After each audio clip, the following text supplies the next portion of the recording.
When we found Titian's painting of Venus and Adonis deep in storage, it was just covered with very old varnishes, so very yellow and dirty.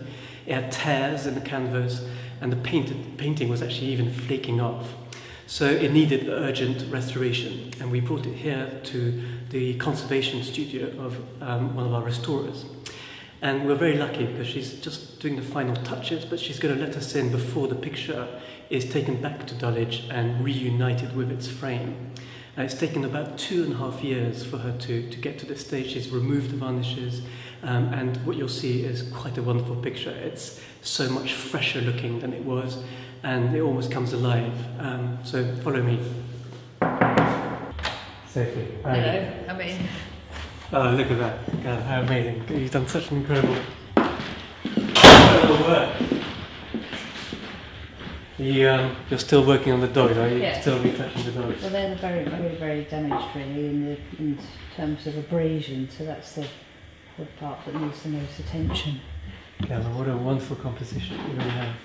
Brought it back. I mean, I was remembering how dark, particularly her body, of course it's flesh tones, but how covered with varnishes it was. And yeah, it was what like, you've done is like amazing. dark brown gravy, wasn't it? Yeah. And how about Adonis? How does he come out? He's good, I think. He's probably, in some parts actually, particularly well preserved. This arm here is very good. It's always been my favourite bit. It's a little bit, there's a little bit of abrasion and staining, but it's pretty good really.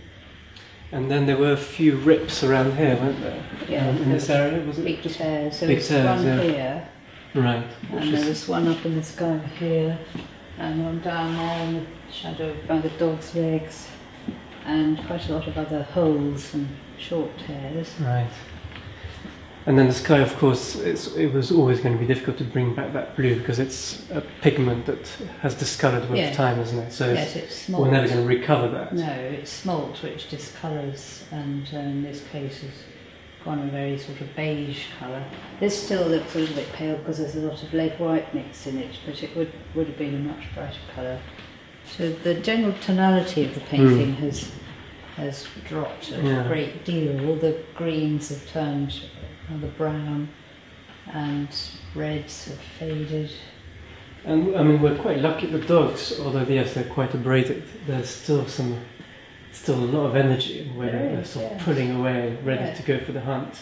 And then that dog looking back in, almost towards us, is quite remarkable. Yeah, there's a nice sort of doggy quality to them, and the kind of muddle that they all get into when they're excited. And pulling against each other. And what I'm so pleased is just the hair. You've got the sense of the hairstyle, but also a very beautiful profile as she looks up longingly to Adonis. I mean, the fact that it's in half shadow and yet it's still relatively good, isn't it? I mean, did you have to retouch quite a bit of that area? Well, the heads actually, on the whole, are in pretty good condition. This head in particular, this one was a little bit abraded, and the hair was very worn, but the main part of restoration was down this join in the canvas. This is made of two pieces of canvas stitched together. That's all original, but there's been some paint loss down this line where the paint came over the canvas join, and so that needed work. And there are some tears and holes in Venus's body, so that needed quite a bit of work as well. But it's all pulled together because the musculature was all still extant, it's not lost, and also the sense of distance here. You can see the landscape is far away behind this with cloth she's got draped over herself, or parts of herself. Yeah. No, I think, as soon as we put it back in its frame and into the gallery, hanging on the wall at the proper height, I think it'll really gain back that sort of sense of command as a picture. They'll have a lot of wall power, which is very satisfying. Well, it's a dynamic composition, isn't it? It's cross. Of course, this is a studio version of the famous original in the Prado, and he must have been using cartoons. And actually, we were talking about this, weren't we?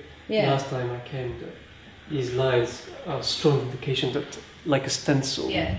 Well, not a stencil. It's actually using a pattern to outline the I'm sure if we trace this, we probably find that the figures fit, or our tracing would fit all the other versions pretty closely. Yeah. Which suggests that the studio had these tracings and used them. Which there was such a popular project, wasn't it? Everybody wanted one. But some of these black lines are underneath the surface of the paint and are straight onto the ground, because drawing in black paint was the typical Titian workshop way of creating the design. And of course the paint's become more transparent now with time and abrasion, and they become more obvious these days. Well, thank you. So you've done an amazing job. I'm in the gallery now, and behind me is the wall that we've had to build specially so that the Titian painting can be hung on it at the end of the enfilade, and I can't wait to see it hanging there. It's empty at the moment, mainly because the frame that is part of this picture has been also in storage for ages, and it's in a terrible condition. Not only that, it was so big that we couldn't actually get it out of storage, so we've had to break it down into bits so that our framer can bring it together again. And actually our framer is working on it now in the gallery because it's so big, retouching it and preparing it for this Monday so that we can hang it with the picture in it. And just to see the two together reunited for the first time will be very exciting. But let's go and meet the frame conservator who's working on it, and it's quite amazing to see him working live on a picture frame.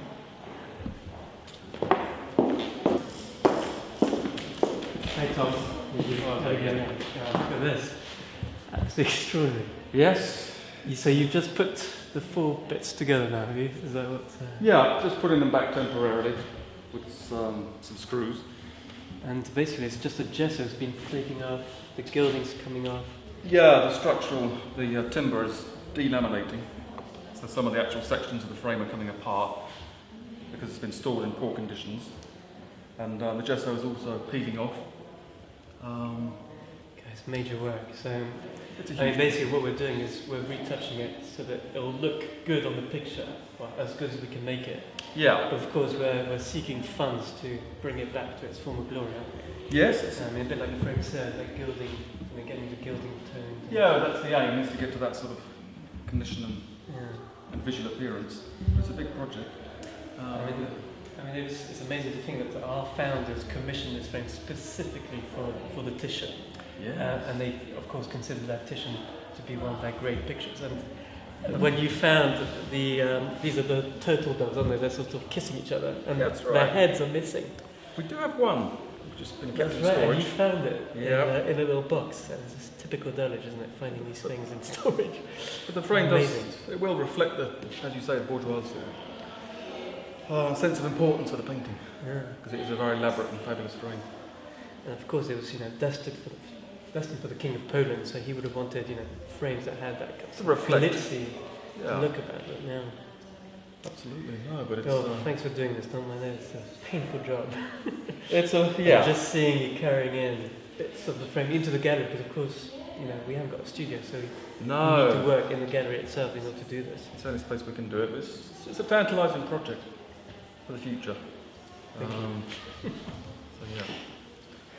So here we are, at last. The frame and the picture have been reunited for the first time, and we've hung it here at the end of Dulwich's enfilade, where it looks truly beautiful.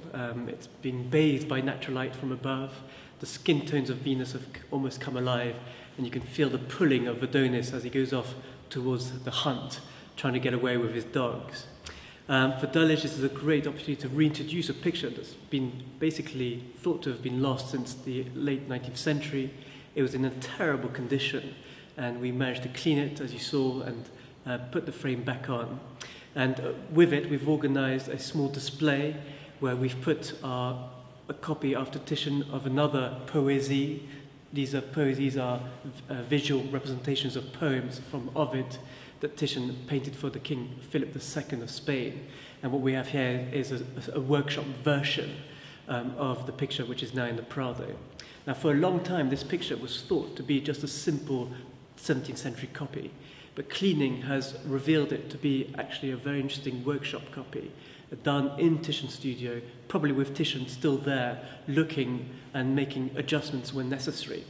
And although there's no doubt that this is actually a student picture, there are areas in the picture that make one think, or would like to think, that Titian may have come along and maybe painted, for example, the area of the arm. This arm here is beautifully rendered. The whole shadowing effect, the tonal values are very well understood.